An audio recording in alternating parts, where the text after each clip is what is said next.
Ugh. Hello, Ice. Oh man. I wish I could stop sitting on my floor and I had a proper desk to greet you properly, but hello.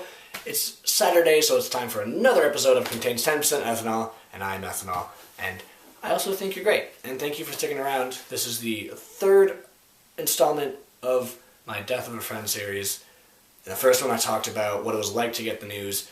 The second one I talked about what I did wrong and how not to handle the loss of a friend. And this one I'm going to just talk about how I've been doing and how I came to terms with it. As of March 10th, it has been 5 years since I had to say goodbye to my late friend Brandon.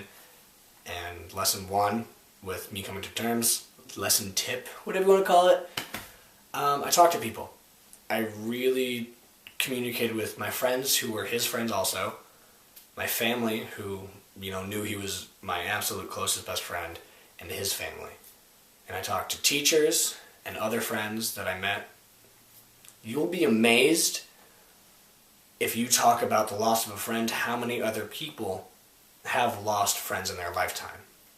If you've lost a close friend, whether it be a brother, a sister, a friend you ran track with or someone you played football with, you'll be amazed that there are a lot more people out there who have gone through what you're going through. So don't be afraid, don't hesitate to mention it. If it's still too hard for you to bring up your friend, for me, for a long time, I couldn't talk about Brandon. I couldn't do it. But now I'll be like, oh yeah, my friend Brandon, and without even thinking, say my late friend, and they'll be like, hey, sorry you went through that. I lost a friend in a car crash, and you get closer with people that way. And communicating that I lost my friend Brandon brought a lot more positive people into my life. So communicate, talk about it. Don't be afraid of what you're feeling and what it was like to lose a friend. 2, I came to terms with it. That weekend he passed away. I was supposed to go see him. I was supposed to go down to Ellsworth, and I didn't. I canceled at the last minute, and for a long time I blamed myself for it. I was like, if I had gone, I could have talked him out of it, this and that. But what happened, happened. And I cannot move forward and celebrate his life and keep doing what I want to do in memory of him if I keep holding that inside thinking it was my fault. I talked to a therapist about it, I talked to teachers and friends, I moved forward and I realized it was completely out of my power.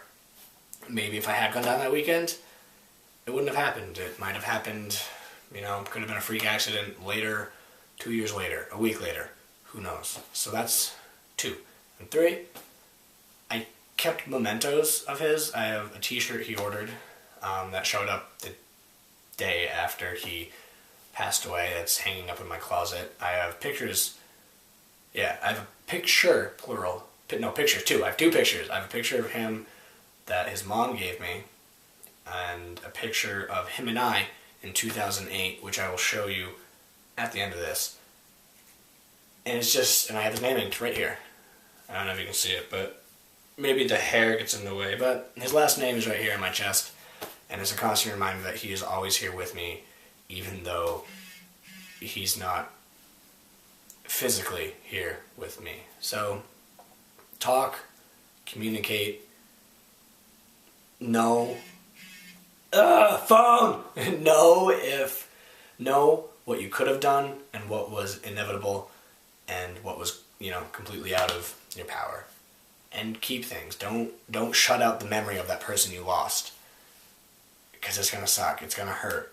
But no, there are many people out there who have gone through what you could potentially be going through, and I found that out too. Talked about them, found out that people have lost friends too. So, again, thank you for sticking around. This is the final part in the Death of a Friend series. I think I've hit all the points I want to hit. I could potentially come back. Who knows? I don't know. I don't know a lot of things. I don't know what I'm going to do for the next episode, next Saturday. Actually, no. I'm going to talk about self-harm. Whether it be drinking or cutting.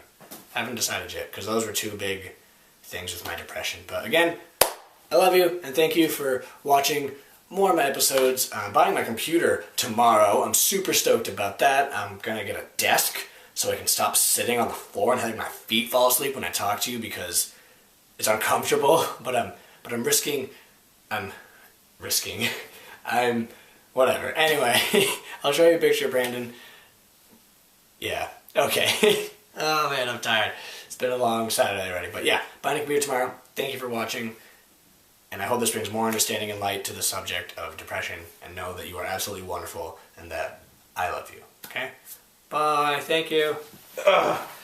Ugh. These legs are asleep. Ugh.